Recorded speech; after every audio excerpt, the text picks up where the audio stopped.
Hi, where do I begin to tell the story and continue with such love? I want you to know that I am caring for you as parents to make sure your children are successful in their ventures with minimal conflict. How going there?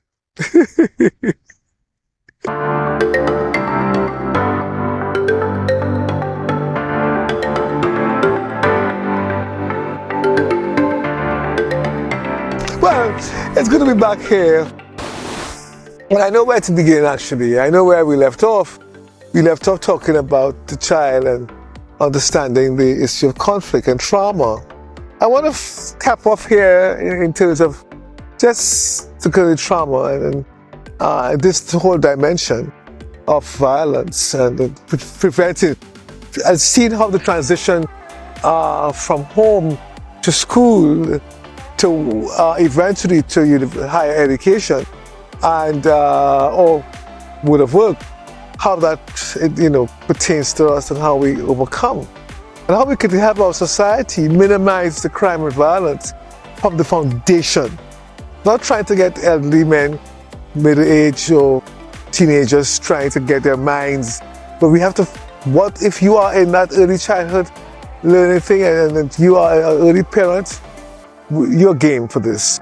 So I want to talk about the whole issue of cultures and traditions that are presented to you from the other children. Now, in one class, as I said, there may be as much sometimes as 35, it could be less. And each of those represents its own ego, its own personality. Your child has 34 egos to work with. Trauma. Because every one of them are different. What is your expectation of your child when your child comes home? Trying to talk, to not talk, to look at how 34 people in one classroom, when they come out, they have the other 800 or whatever number the school has to look at, because people are seeing you and saying hi or not trying to talk to you. You go to the cafeteria and that's a whole mess. So your child sometimes comes home really exhausted and you say to the child, you have homework to do? The child don't want to do the homework. The child wants to get back to a normal environment, but they know they want to PLAY or do something different in that first hour just for them to detox. But we push them into homework. Take a bath, take a homework. Get it out of the way. They want to get, they don't want to get the homework out of the way. They want to get out of the way of that fray that they experience during school hours. It's very exacerbating to have to go through this and to realize that you come home and still have to go through it again. Do this, get up, go here. We have to find a way of parenting that encourages your child for learning. Your child may not want to learn simply because they've had enough during the day. When they come home, they're pressed again. Lessons.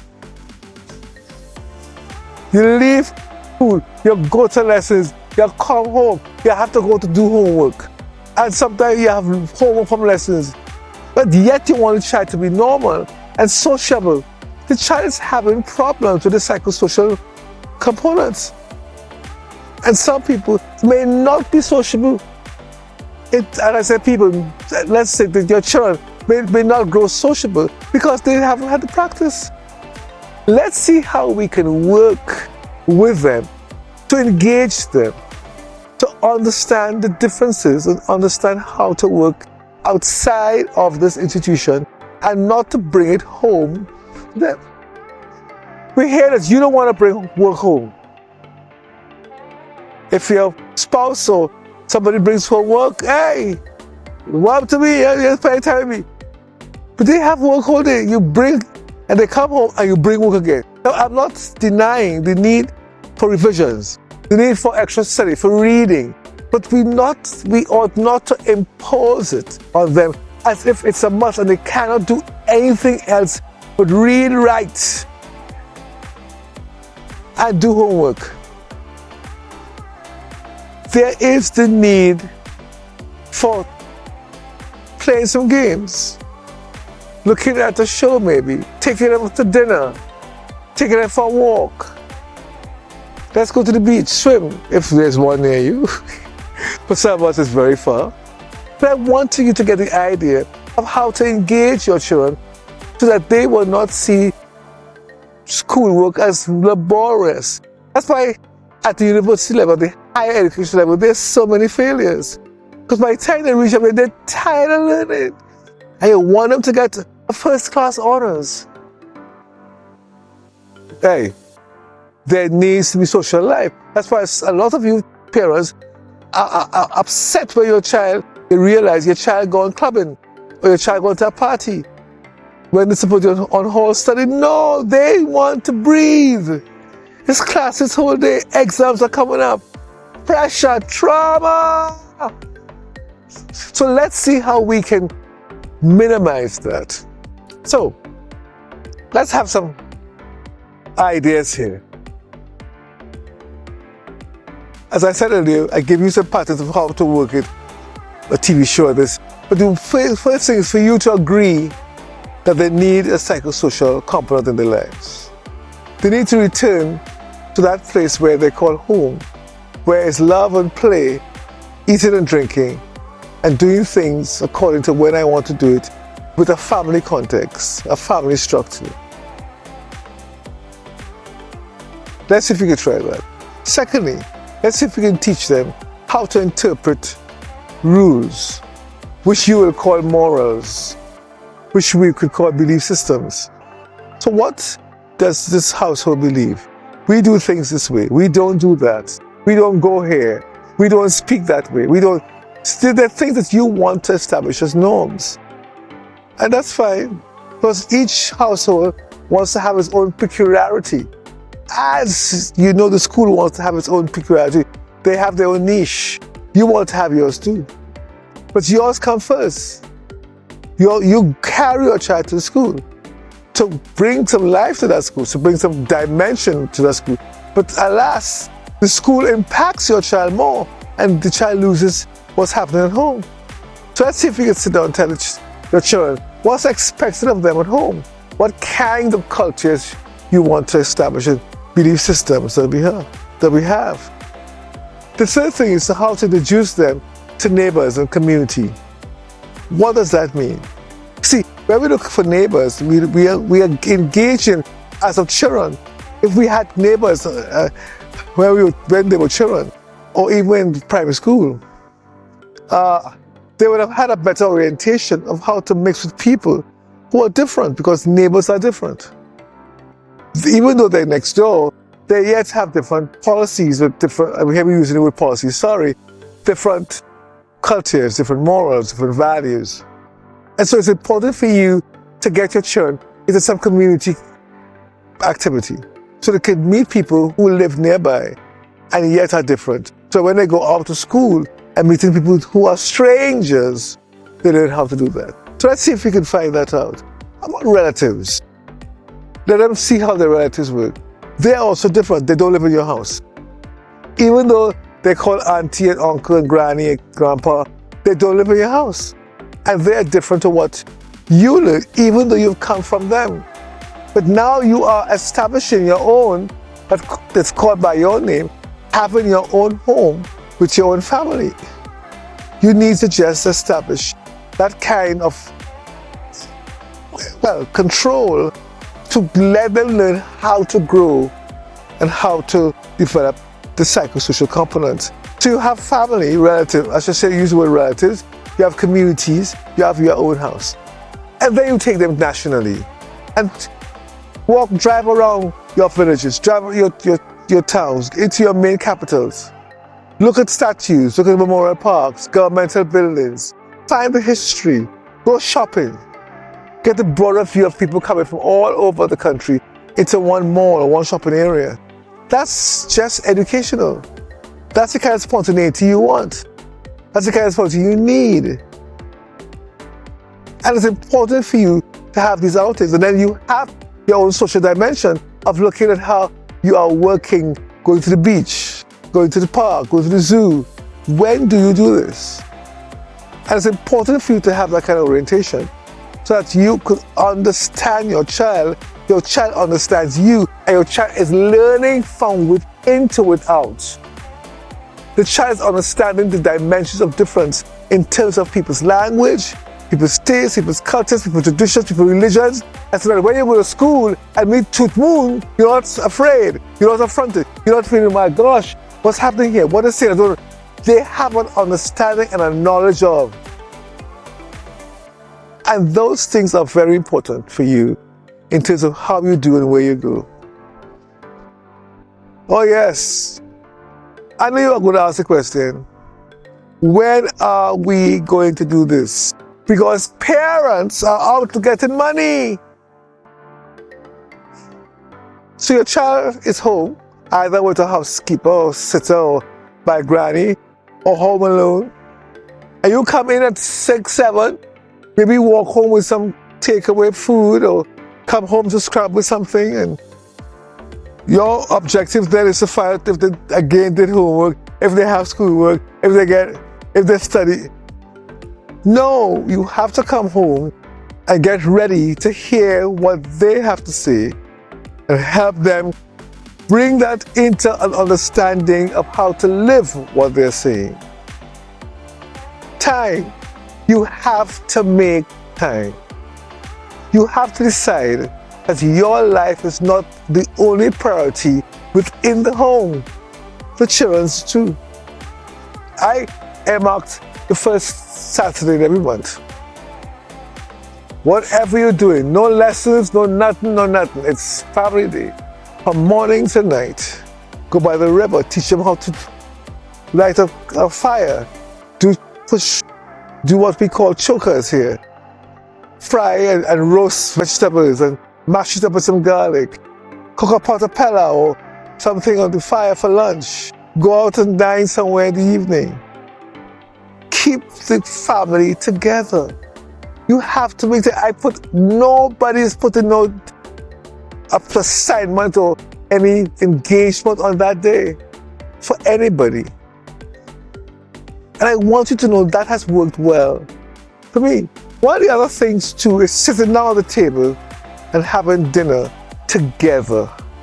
You could hear about the gripes, and you could hear, and those gripes are both psychological and physical. You could hear about what happened, what they didn't like in school, what's happening with them, who girl and who boy did this and say this. Sitting down at the table together is very educational. And we need to see that's where we're going.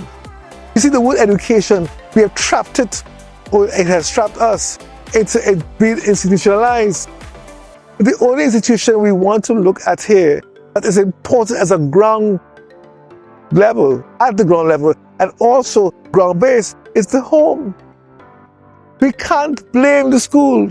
We can't blame the teachers and the principals. We have to look at what we are doing and how best we must do it in order to bring our society, our nation, to a place of safety. Yes, let's get back to parents. You have to decide that you're not going to be working all this time, 6 days a week, or sometimes 7, but 5 days, and one of those days are for your children.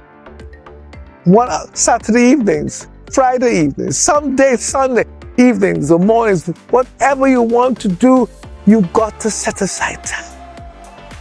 It is not magic. It just does not happen. You have to work it. Now, what we're doing here is really nurturing, bringing them into that sphere of understanding the issue of how to work. And when they hear and see you, they will know how to work conflict. Now, there's other basic concepts of conflict. That is, we fight in decision making. I don't like. Because I want you to see decision making, not just you saying, I am the boss or I am the parent here, but children, what are your perspectives? What are your ideas about this particular plan that we have? Let's see if we can work that together. So that we are bringing decisions, that there's conflict there and says, I don't like this, what you like. Where you hear that from? I never thought so. So then we take all that and say, okay, let's see how best we can work it together by compromise, by collaboration and understanding how we are working together. So you're teaching them that from the home, that when they get to school, when they get to universities, higher learning, or they get to the world of work, it's easier for them. It is not a pressure that when they get to a staff meeting or when they get anywhere with their friends, it's not hard on them to say, hey, you see me? Wanna get a strange thing from I go to this, I go to this. There's no isolation. There's no putting away of shunning, but there's a participation to bring life and bring that kind of perpetuating of how to work, where to work, and to do it gracefully.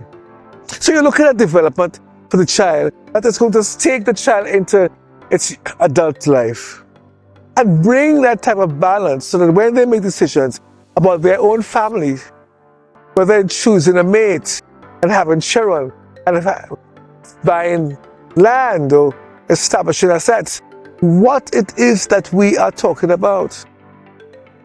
That is important for them, yes. What we're talking about is important for them down the road. It's not just about today. It's about the next 10 years, the next 20 years, the next 30 years. So I want you to find that context and understand that's where we are at. We are teaching them how to overcome childhood trauma, conflict, and how to come into a space where they work. Now, one of the other things that's why I said community and relatives, because you as a parent would have come out of your two homes with their own systems, and when they come together, or when you are now bringing your spouse or your mate into this home or that home, you realize there are differences. And when you take your children there, Granny is doing something different to what you do. So you don't give them sweets, Granny give them sweets. You decide to give them rice, Granny say no, vegetables. So there's always what's going on differently. So even that, you have to decide when that happens to bring your children into a space and say, look, I understand that there's conflict here with what your grandparents are doing, that's what we're doing. We want you to know we're going to talk to them together and help them to see that why we are setting this particular example and this particular belief system for our own family. Don't let the children be at bay to all these new kinds of experiences of I grew you up so.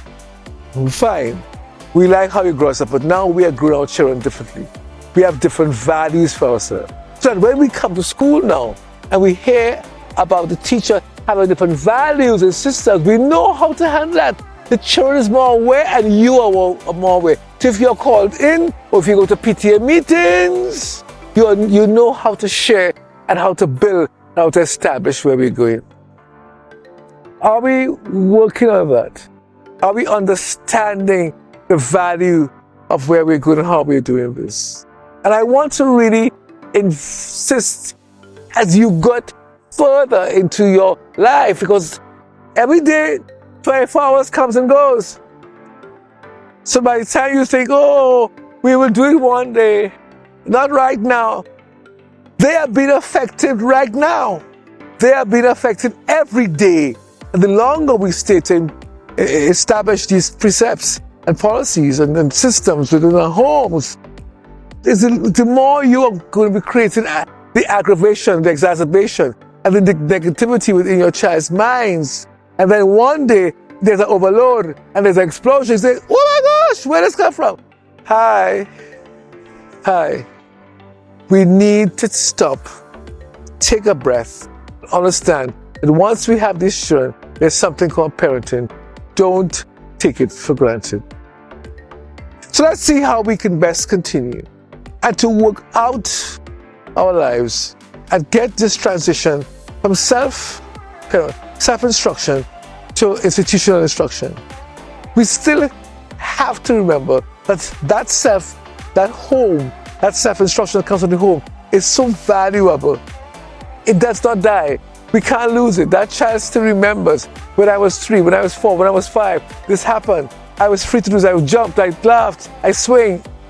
But now I can't jump, I can't laugh, nothing to laugh about. Oh, help us, help us, help us. Help us to have that laugh, help us to have that growth, help us to work it out, and help us to know that we are doing better. I want you to sit back and go over what I've said. Sit down as parents, sit down as father and mother, and see how best we can establish a better home, a better community, a better school environment that brings our children into a place where they are really desirous of instructional education, because it is not as laborious, and we are eliminating the violence and the bullying and the disregard, and understanding that we are going forward. So, Dr. Niles saying thank you very much for pressing play. Thank you very much for entertaining this conversation. And please, NationMind 2021, did I say that right? 2021 at gmail.com. Yes, send me an email or put it in the chat box when you're looking at it. Give me a comment. I want to know if I'm relevant to you, if I'm doing and saying what you need to hear at this point in time. And for those of you who's showing up being prepared for transition from primary to secondary school, this is vital information for you to help them so that they can be more stable and successful in their future. God bless you. Have a great day and continue to be a family that stays together when you pray together. Prayer means have conversations with yourselves and with God to establish your future. God bless you.